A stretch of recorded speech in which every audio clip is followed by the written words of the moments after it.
Sat in my house after my divorce. I had two feelings. One was fear.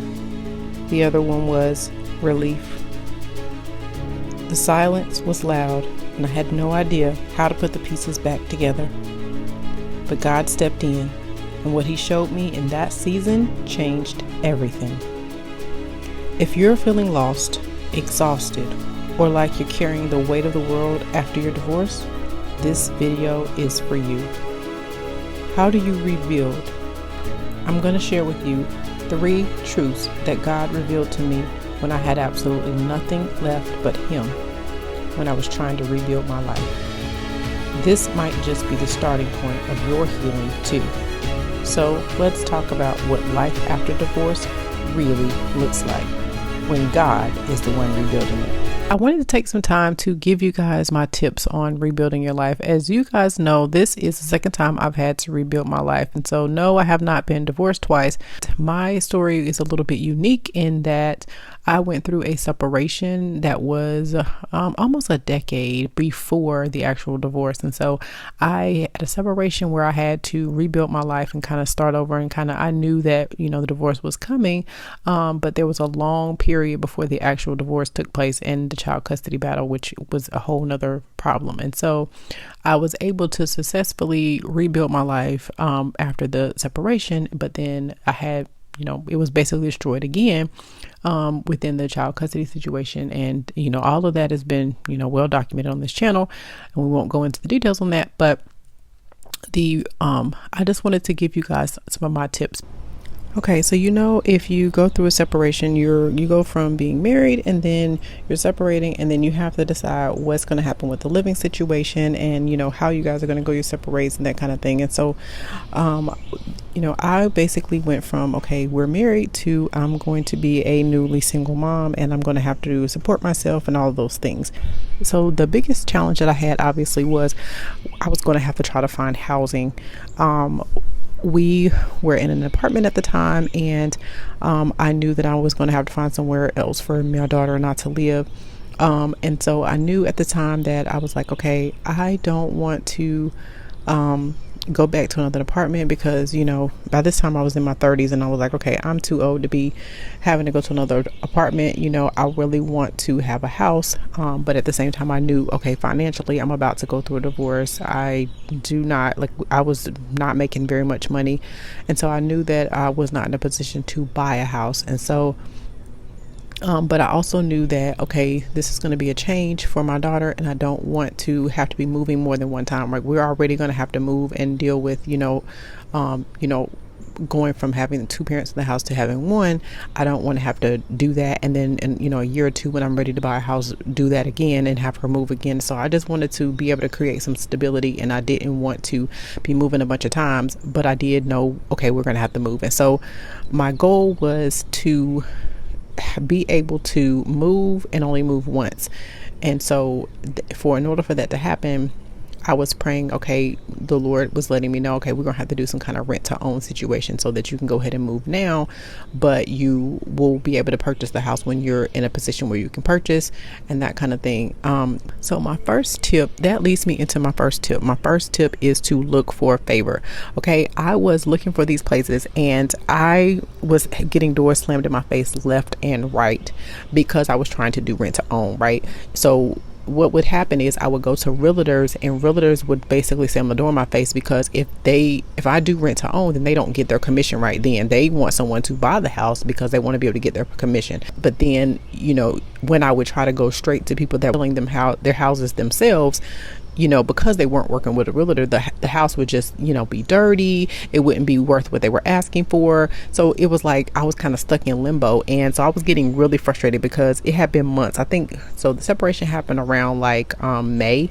It wasn't until September until I was able to find a place. And so there was months of me reaching out to people, being told no, being told by realtors they're not willing to do rent to own, being told by owners where they were willing to do rent to own, but you get there and, the house is just, trashed basically. And so, but during this time, it's like the more I would go out and see places, the more God would change what I was asking for, right? So I started out just saying, okay, I want to do rent to own. And I don't want to do an apartment. And those were really like my only two prerequisites. But as I started to look more, I started to say, you know what, it would be nice if I could get it furnished, because I was planning on moving with like nothing. I was going to leave with nothing because I didn't have anything. And I knew that it was going to be too contentious for me to ask for anything. So I knew I was going to be leaving with nothing.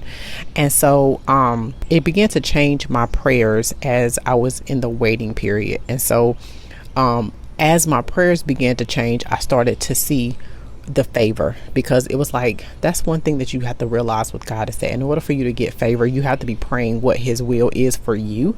And so as the months went by and I started keep getting told no, I would start to see what I don't want, and I would change my prayers, and then see what I don't want and change my prayers. And so when I started to see favor was when I was praying what the will of God for me was. And so I reached out to a lady that had a townhouse, and it was just so nice. And reached out to her, and she was like, no, I'm not willing to do rent to own. I only want to do rent. Okay. So, I'm like, okay, thank you for your time. And I go on. Okay. About a week later, I get a message back from her saying, I'm willing to consider rent to own. Would you like to come see the place?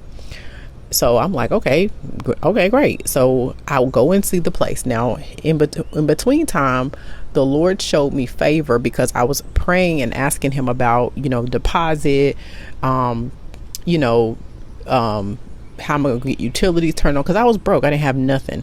And so I was like, okay, Lord, how am I going to be able to, pay for it to move? And so during the meantime, the Lord was showing me favor in my business, because I had started a business. Those of you who don't know, my background is as a data analyst or software programmer. So I was starting to get clients, bigger clients, because I had started out getting really small clients. I started out doing stuff for like $20 here and $30 there, because I just was trying to make some, like, it was a side hustle.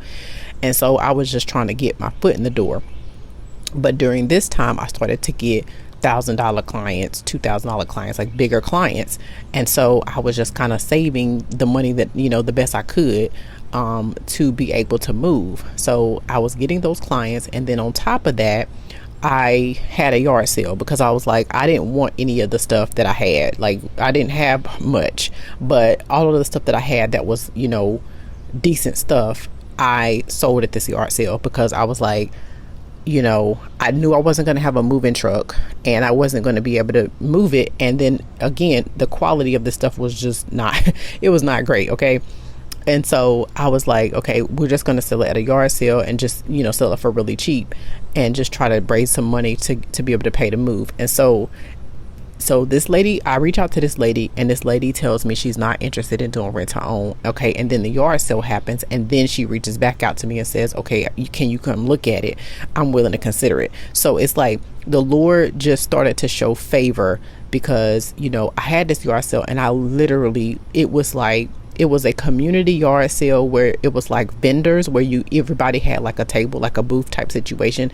And when I say people were coming to my table buying everything, they were literally saying, how much is it for all of these particular items? How much is it for all of these? So people were coming and just buying in bulk. And so I didn't have to be out there more than like an hour, and everything was gone. I didn't have nothing left. So there was so much favor with that. And so I was able to make close to $1,000. And I think the entry fee was only like $25. So it was, a huge success. It was a lot of work, but it was a huge success, and it got, brought a decent amount of money.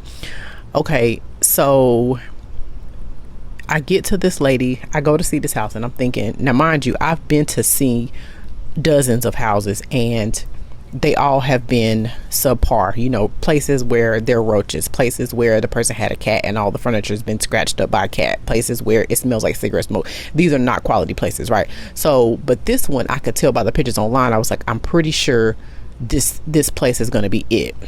And so I'll go to see the place, and the place is immaculate. The place looks like it's been decorated like by an interior designer. The lady that's there is a single mom, and she owns the home, and she has gotten a promotion and is moving to another state, and she needs to get to that other state quickly so that she can get her child enrolled in school there, and start work and everything. And so she wanted to sell the home, but she wasn't able to sell it fast enough, and so she had made the decision that what, rent to own might be a better option for me, because then I can go ahead and get moved. And because the new job was providing her with a stipend, like a moving stipend and everything, and so she didn't need the money to move. She just was trying to get it, wrap up loose ends here, so she wouldn't have to go back and forth. And so anyway, so she ended up changing her mind and going ahead and being willing to do rent to own. Okay, well, in addition to that, because they were giving her a stipend, and because she was trying to get moved quickly, she was going to use the stipend to buy new furniture where she was moving to. And so she didn't want to have to move her furniture, because packing it all up, getting it moved, and all of that was going to take more time. She wanted to literally just go ahead and get moved. And so she literally allowed me to rent to own her furniture as well. So, and I don't mean just a couple of beds. She literally had beds in every room. She had toys, she had TVs, she had nice pictures on the wall, like bookcases, like literally fully furnished, silverware, pots and pans, like the works. She left everything. I think she was asking $1,200 for the place, and she was willing to rent it to me for $1,000, and then I offered to give her the full $1,200 if she would allow me to put that other $200 towards keeping her furniture. And so that's how we worked it out. And I had made $1,000 from the yard sale, and she was willing to let me use the $1,000 as the deposit. So I literally had just made enough to get to get the place. And she had 2 people to go look at it. I was the first person, and then she had one more person coming, and I was able to give her the $1,200 right then and there. And then she canceled the second person that was coming to go look at it. That was the favor of God, and I literally was able to move in within like 2 weeks. And so God worked that out to where I had favor, to where literally I didn't have to worry about like, oh, I gotta have a big moving truck, I gotta pay for this and pay for that. And it just was seamless. It was very seamless. I didn't have to buy a bunch of stuff. It would just literally was like move in ready, and all we had to do was move in and like literally put our clothes in the dressers. It was that simple. I was in the position where I had just made the decision. I was like, okay, I had heard God about, this is not the marriage He's called me to, and it was toxic, and it was time to get out. And but you always have that in the back of your mind: am I making the right decision? Am I making the right decision? And as I started to see the favor, it was like every time I saw a door open and I saw God work these miracles, it was like confirmation that I was making the right decision. Because prior to that, you're talking about broke, didn't have any money.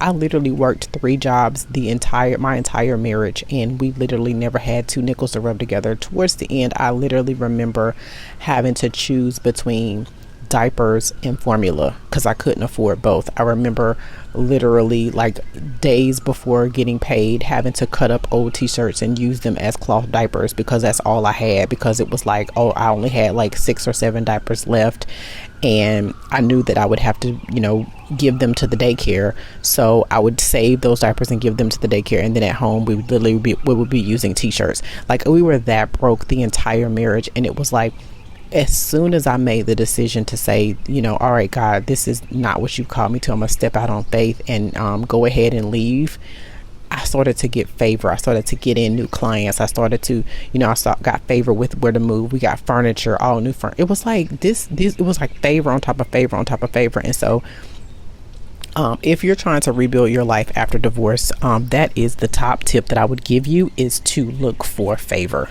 Look for God's favor. And because that, number one, you need his favor to be able to rebuild your life. But number two, that favor is your indicator that you're obeying God, you're hearing God, and you need that in that season, because it's a lot of uncertainty. It's a lot of, I don't know what's next. And that favor is just God's way of showing you, I hear you, I see you, you're on the right track. Just, continue to follow me. The second thing is to let God make the plan. That is important, because it's like I was saying about, as I started to get rejected, I started to change my prayers. And it was like, once I got to the point where what I was asking for was what God wanted to give me, that's when I started to see the favor. And so I wouldn't say that definitely let God make the plan, because a lot of times it's like, once we're rebuilding our life, we kind of have this list of, well, I have to do this, I have to do that, and I have to do that. And a lot of those things are not things that God has planned for you. And so what happens is that you end up having to exhaust yourself trying to get them, because you don't have the favor, right? It's just you trying to get them, and God is not blessing it. And so it's kind of like what I talk about when I talk about being in an unauthorized marriage, how you're trying to keep the marriage together yourself, and it's like exhausting, because you're doing it by yourself. God's not helping you, because that's not his plan for you. And so it's the same thing, is that if you set a plan once you're trying to rebuild your life that God is not signed off on, is not okayed, it's going to be real hard. You're going to be trying to do something that he's not, he hasn't planned for you. There were so many times where, I had this plan of, I'm going to put my daughter in private school, I'm going to, buy this house, I'm going to, have these nice things and all this kind of thing. And so that was my plan. And so I worked really hard to get that plan, make that plan happen. And I was able to be successful making that plan happen. She got put in private school. I bought the house, I went ahead and proceeded with the rent to own. I would take her to Disney World, like all these kinds of things.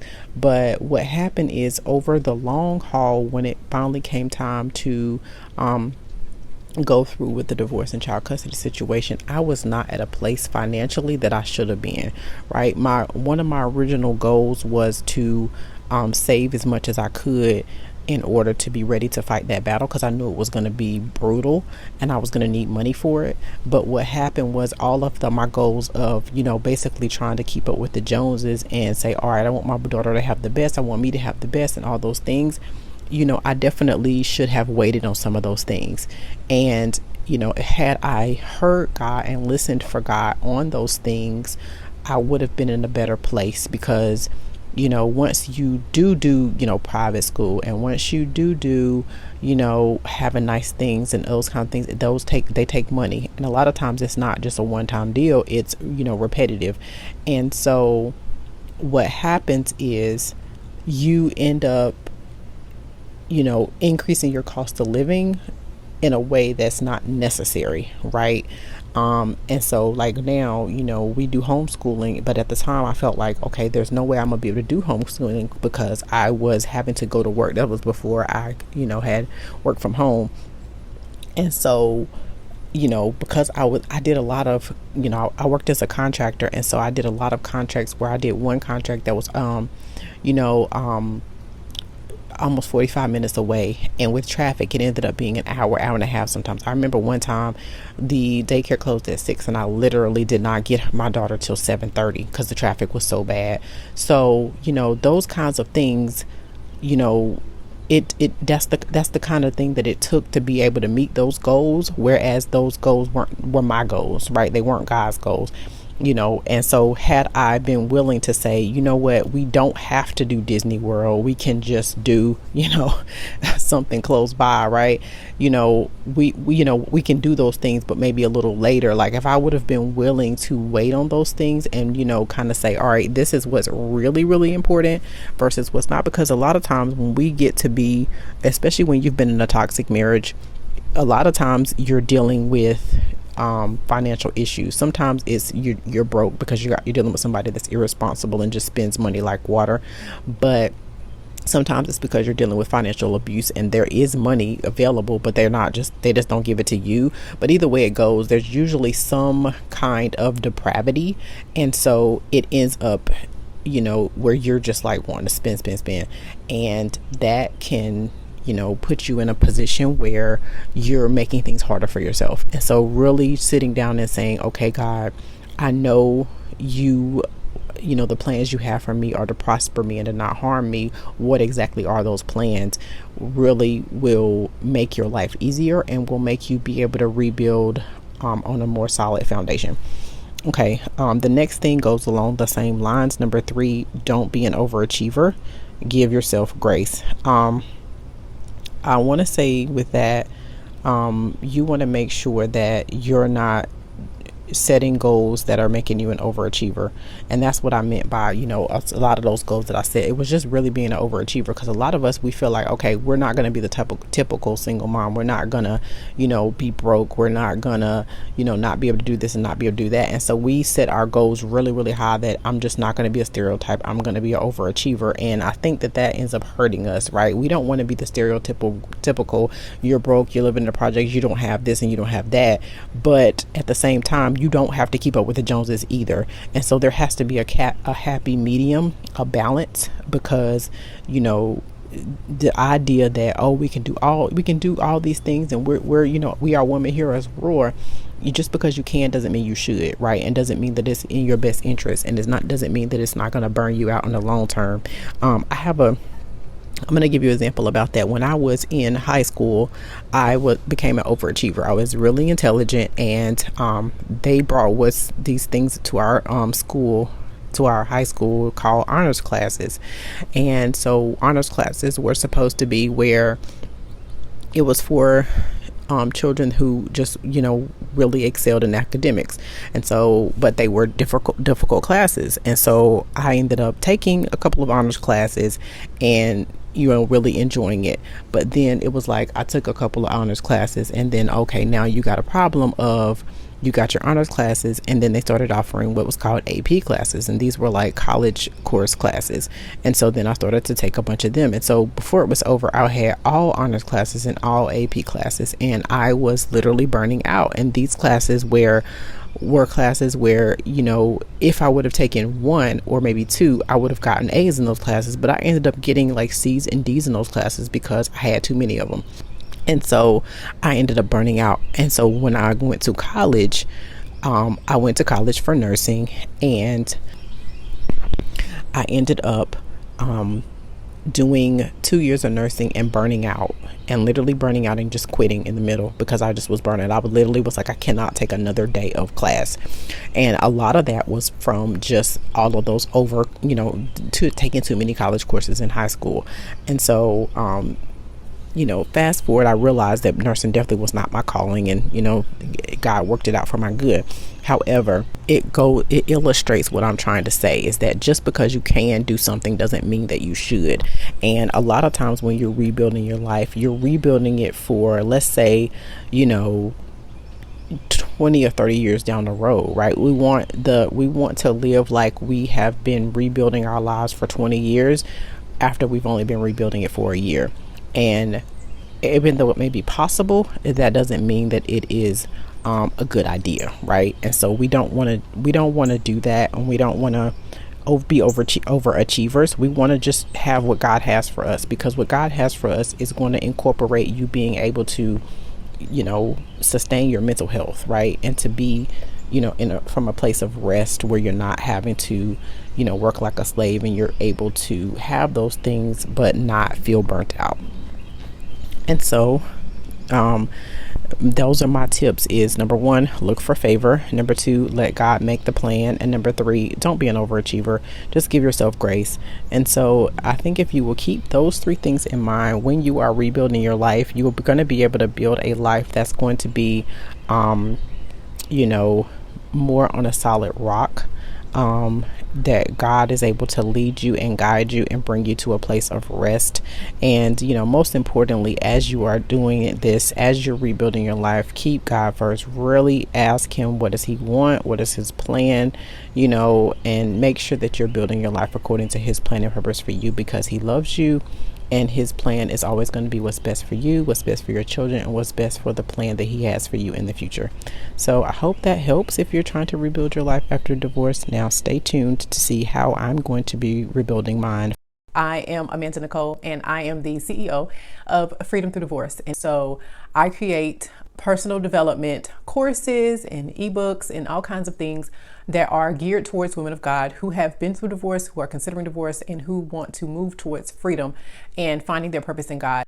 So, what is Freedom Through Divorce? Well, Freedom Through Divorce is actually an online school full of personal development courses for women of God who have been through divorce or who are considering divorce. Anyone who has had to deal with divorce understands that it is extremely difficult. There are so many balls that you have to juggle. Will the children be okay? Is this something that God is going to be okay with? How does it affect my relationship with God? How am I going to learn how to be independent as a new single person or a new single mom? There's so many things you have to consider. And as a Christian, there are just so few resources out there to help you understand how to navigate those things. So this is a school that really goes from considering divorce and understanding God's views on divorce, when it's acceptable, when it's not acceptable, and understanding that there are so many more cases where God sees divorce as acceptable than what is normally taught out there. And it does it in a way that is not condescending, that's not judgmental, that is just giving you the information from God's heart.